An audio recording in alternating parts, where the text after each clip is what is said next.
BNP Awami লীগের ফেলে দেওয়া অকার্যকর অস্ত্রকে দিয়া জামাতকে ঘায়েল করতে পারবেন না, লিখে রাখতে পারেন। বরং বাংলাদেশের মানুষ জানে মুক্তিযুদ্ধ শব্দটা আওয়ামী লীগ আর ইন্ডিয়ার বিশেষ পছন্দের বিষয়। রাজাকার বা পাকিস্তানপন্থী বাংলাদেশে কোনো গালি না। আর কাউকে মুক্তিযুদ্ধের বিরোধী আর পাকিস্তানপন্থী বলা মানে সেই দলের গায়ে সাচ্চা ভারত বিরোধী শক্তির ছাপ্পা মাইরা দেওয়া। এডিটর সাহেব, আজকে একটা ছাপ্পা দিয়ে দেন, পজিটিভ ছাপ্পা, জামাত আর শিবিরকে সাচ্চা ভারত বিরোধী দেন ছাপ একটা। হ্যাঁ, আড়াটা দেন, এবার আড়াটা দেন ছাপ। বিএনপি যতবার বলবে রাজাকার মুক্তিযুদ্ধের বিরোধী, ততবার জামাত আর শিবিরের বাক্সে পয়েন্ট জমা হবে। এডিটর সাহেব দেন ছাপ্পা মাইরা, পয়েন্ট জমা হইতেছে। রাজনীতি করে বিএনপি আর পয়েন্ট পায় জামাত, আবার ছাপ্পা মাইরা দেন। আর জামাতের প্রশ্ন, জামাত কি করে ফেলবে, ইসলামপন্থীরা কি করে ফেলবে? বিএনপিকে এটা বুঝতে হবে, জামাতে ইসলামী মতো ইসলামিক দল বাংলাদেশের জন্য শুধু না, সারা পৃথিবীর জন্য একটা উল্লেখযোগ্য ইসলামী রাজনীতি করতেছে। কি সেটা? তারা মডার্ন রিপাবলিকের ফ্রেমওয়ার্কের মধ্যে, পলিটিক্যাল ফ্রেমওয়ার্কের মধ্যে রাজনীতি করতেছে। এইটা পৃথিবীতে খুব অল্প সংখ্যক, সামান্য সংখ্যক ইসলামী রাজনৈতিক দল করে। পৃথিবীতে খুব বিরল এরকম রাজনৈতিক দল। এই জামাতে ইসলামের ভয় পেয়ে লাভ আছে? সে তো ধরেই নিছে যে সে এই মডার্ন রিপাবলিকের ফ্রেমওয়ার্কের মধ্যে রাজনীতি করবে। তো এর মধ্যে রাজনীতি করলে তার ঠেকানোর কি আছে? এবার আসেন দেখি বিএনপিকে কেন জামাত বিরোধী স্ট্যান্ড নিতে হয়। এর কারণ কি এটা যে বিএনপি জামাতকে পছন্দ করে না বা তারেক রহমান শফিক ভাইকে পছন্দ করে না, তা না। বিএনপি বুঝে বাংলাদেশে ইসলামী রাজনৈতিক দল হিসেবে জামাত এবং অন্যান্য ইসলামপন্থী দলগুলো শক্তি সঞ্চয় করছে অনেক। তারা মনে করতেছে এইটা এখন এই ইসলামীপন্থী দলগুলোকে বিএনপি একা সামলাইতে পারবে না, তাই তার বাম লাগবে, আওয়ামী লীগকে লাগবে। সেই জন্য কিন্তু আওয়ামী লীগকে নিষিদ্ধ করতে চায় না বিএনপি প্রথমে, এবং এই করতে যায় জামাতকে আওয়ামী ন্যারেটিভ দিয়ে ঠেকাইতে গেছে বিএনপি। এবং জামাতকে আওয়ামী ন্যারেটিভ দিয়ে ঠেকাইতে যাওয়ার ফল হইতেছে 15ই আগস্টে কালচারাল ফ্যাসিস্টদের হাউকাও দেখছেন না, কাইন্দা কাইটা শেষ মুজিবের জন্য।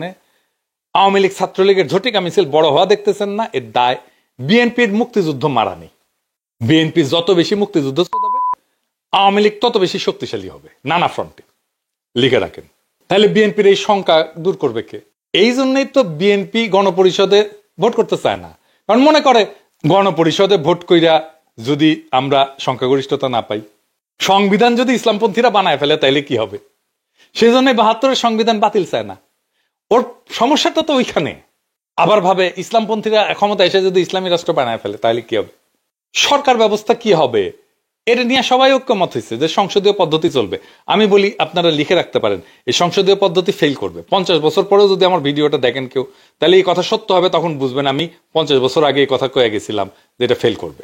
এইটা আবার ফেল করবে। সারা দুনিয়ার সংসদীয় পদ্ধতি যে সমস্ত দেশে কাজ করে, ফাংশন করে, সেই সমস্ত দেশে রাজা আছে অথবা কিং আছে। যে সমস্ত দেশে রাজা নাই বা কিং নাই, সেখানে সংসদীয় পদ্ধতি ফেল করবে। এটা নিয়ে আমার একটা এপিসোড আছে, দেখে রাখতে পারেন। বাংলাদেশের জন্য দরকার রাষ্ট্রপতি শাসিত পদ্ধতি, এবং এইটা একটা সিটিং এই হয়ে যেত, 1 ঘন্টার সিটিং এ। আলী রিয়াজকে দিয়ে ঐক্যমত কমিশন বসছে, ঘন্টার পর ঘন্টা মিটিং করছে, দিনের পর দিন মিটিং করছে, কোনো সলিউশন আসতে পারে না। খালেদা জিয়া আর প্রফেসর ইউনূস এই দুইজন মিলে বসে এটা সলভ করতে পারে 1 ঘন্টার মধ্যে।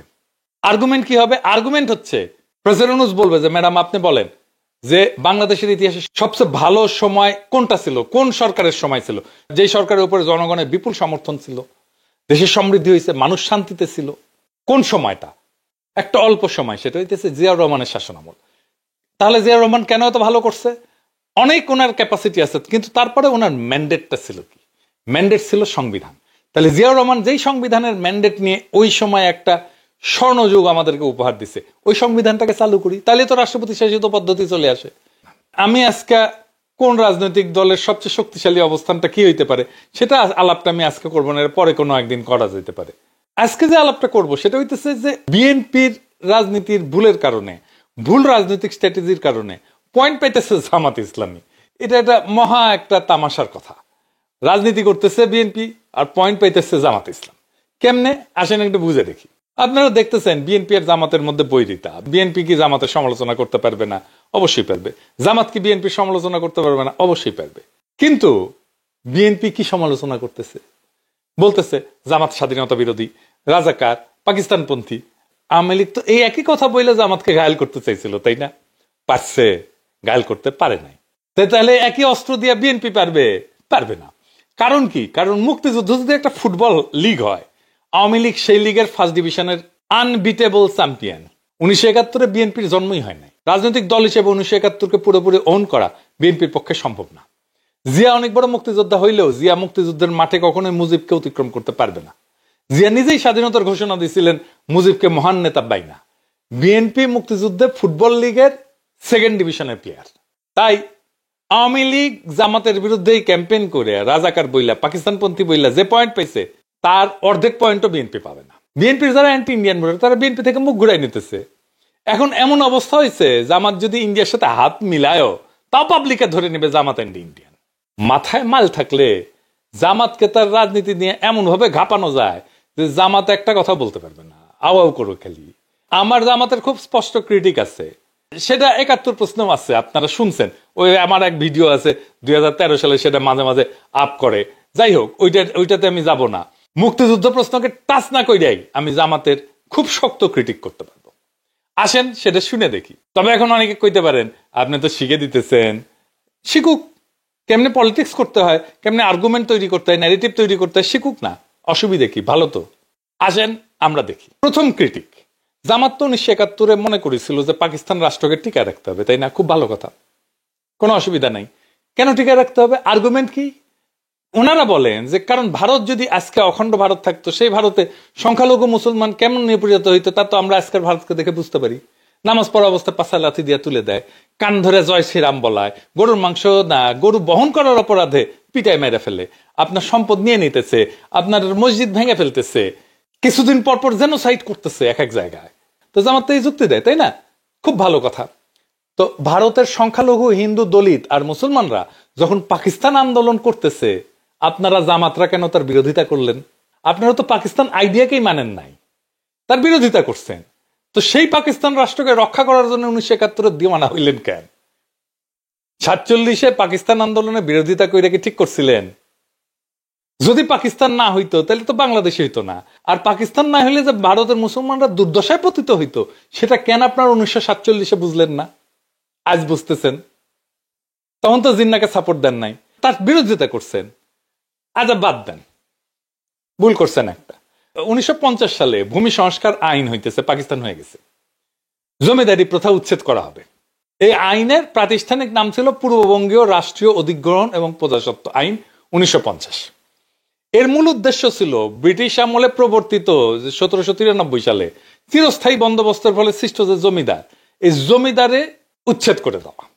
এবং এর জন্যই মুসলিম লীগ আন্দোলন করছে, এবং এর জন্যই পাকিস্তান আন্দোলন হয়েছে, এবং এই আন্দোলন করতে করতেই পাকিস্তানের জন্ম হয়েছে।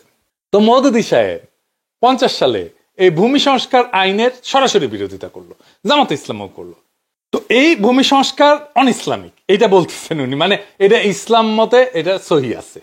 উনি একটা বই লিখলেন, বইয়ের নাম হইতেছে মাসালা ই মিলকিয়াত তৈ জমিন। এই বইতে যুক্তি দিলেন যে ইসলাম ব্যক্তিগত মালিকানাকে স্বীকৃতি দেয়, ইসলাম আইনসঙ্গতভাবে অর্জিত ব্যক্তিগত সম্পত্তিকে সম্মান করে, এবং রাষ্ট্র সেটা কেড়ে নিতে পারে না, মানে জমিদারি কেড়ে নেওয়া যাবে না। এটা হইতেছে ওনাদের যুক্তি। আচ্ছা, হাজী শরীয়তুল্লাহ, তিতুমির, ফকির মজনু শাহ, নুরুল দিন, এরা জমিদারি উচ্ছেদের লড়াই করেননি, জীবন দিয়ে দিছে না ওনারা? আর জমিদারি উচ্ছেদ যখন হবে তখন আপনি তার বিরুদ্ধে দাঁড়াইতেছেন। বাহ, কি তামসা! আপনি তিতুমিরের বাসার কেল্লার নাম দিয়া ফেসবুকে বিপ্লব করতেছেন আপনার তরুণ সম্প্রদায়কে দিয়া, কিন্তু আপনি তো তিতুমিরের লড়াইকে অন করলেন না। বাস্তবে যখন একটা রিয়েল লাইফ রাজনৈতিক সিদ্ধান্তের বিষয় এসে দাঁড়ায়, আপনি তখন সঠিক সিদ্ধান্ত নিতে পারেন না। দেখেন, আমার 1971 টাইনে আনতে হইল না। এইটাই তো রাইট পলিটিক্যাল ক্রিটিক। এবার আসেন ওয়াকারের প্রশ্ন। ওয়াকার প্রশ্নে একটা অস্বস্তি আছে সারা দেশে। এই প্রশ্নটা কিন্তু খুব জটিল, খুবই কমপ্লেক্স একটা বিষয়। মানে যদি ধরেন বাংলাদেশে সবচেয়ে বেশি খারাপ অবস্থা কে আছে, একজন মানুষ, এটা হইতেছে ওয়াকার। কারণ ওয়াকারের উপরে সবাই বিলা, আমরাও বিলা, হাসিনাও বিলা। হাসিনারে পলায় যেতে দিলেও, আওয়ামী দুর্বৃত্তদের পালায় যেতে দিলেও হাসিনা বিলা তার উপরে, কারণ হাসিনা মনে করে ওয়াকার চাইলে তারে রক্ষা করতে পারতো, কিন্তু করে নাই। এই সমস্যাটার সমাধান করা যেতে পারে একভাবে। সব রাজনৈতিক দল খালেদা জিয়ার উপরে আস্থা ন্যস্ত করে বলবে যে আপনি ম্যাডাম আমাদের পক্ষ হইয়া তারে গ্যারান্টি দেন, মানে ওয়াকারকে গ্যারান্টি দেন যে ওয়াকারের ভবিষ্যৎ নিরাপত্তা আমরা দেখব, তার যেন কোনো সমস্যা না হয় এটা আমরা দেখব। ওয়াকার নিজে গেছে খালেদা জিয়ার সাথে দেখা করতে। খালেদা জিয়া হয়তো বলছেন কি বলে নাই আমি জানি না, কিন্তু খালেদা জিয়া যদি সমস্ত রাজনৈতিক দলের ম্যান্ডেট নিয়ে নিজে গ্যারান্টার হয়ে ওয়াকার সাহেবকে বলে, তাহলে ওয়াকার সাহেব ঘুটু করার কথা চিন্তা করা বাদ দিয়ে দেবে। বাংলাদেশের আগামী সময়গুলো কিরকম ভাবে যাবে সেটা নিয়ে নানা অনিশ্চয়তা শুধু রাজনৈতিক দলকে না, জনগণকে চিন্তিত করছে, বিচলিত করতেছে, বিপর্যস্ত করে রাখছে। বাংলাদেশকে সুস্থির করা দরকার, অহেতুক সংঘাত বন্ধ করা দরকার, এর জন্য সচেতন প্রচেষ্টা নেওয়া দরকার এবং এই কাজে খালেদা জিয়াকে যুক্ত করা দরকার। দেশের মানুষকে চিন্তামুক্ত করার জন্য প্রফেসর ইউনূসকে দায়িত্ব নিয়ে এই কাজগুলো করতে হবে। বাংলাদেশের সামনে আজকে যে অচল অবস্থা, যে অনিশ্চয়তা, সেটা কোনো অমোঘ নিয়তি না, এটা মূলত ভুল কৌশল, অনাস্থা আর নেতৃত্ব শূন্যতার ফল। এই সংকটের সহজ এবং দ্রুত সমাধান আছে যদি রাজনৈতিক দলগুলো নিজেদের গোড়ামি আর ভয়কে অতিক্রম করে জাতীয় স্বার্থে ঐক্যবদ্ধ হইতে পারে।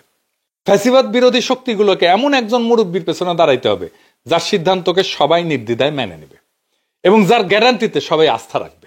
আজ আমাদের সামনে দুইটা পথ খোলা, একদিকে বিভক্তি, ভয় আর ক্ষমতার দ্বন্দ্বে ডুবে গিয়ে দেশকে আরো অনিশ্চয়তার দিকে ঠেলে দেওয়া, আর একদিকে পারস্পরিক আস্থার ভিত্তিতে নতুন এক গণতান্ত্রিক চুক্তি তৈরি করা বাংলাদেশকে স্থিতিশীল, শক্তিশালী এবং মর্যাদাশীল রাষ্ট্রে রূপান্তর করা। আসেন আমরা দ্বিতীয় পথটা বেছে নিই। সংকট না, সমাধানের দায়িত্ব নিই। বিভাজন না, ঐক্যের পতাকা তুলি। ইতিহাসের এই সন্ধিক্ষণে আমাদের প্রত্যেকটা সাহসী পদক্ষেপ ভবিষ্যৎ প্রজন্মের জন্য আশার আলো হয়ে উঠতে পারে। বাংলাদেশকে স্থিতিশীল করার এই মহান কাজটা আর কালক্ষেপণ না, আজই শুরু করা দরকার। আল্লাহর নামে, মানুষের নামে, রাষ্ট্রের ভবিষ্যতের নামে। ইনকিলাব জিন্দাবাদ।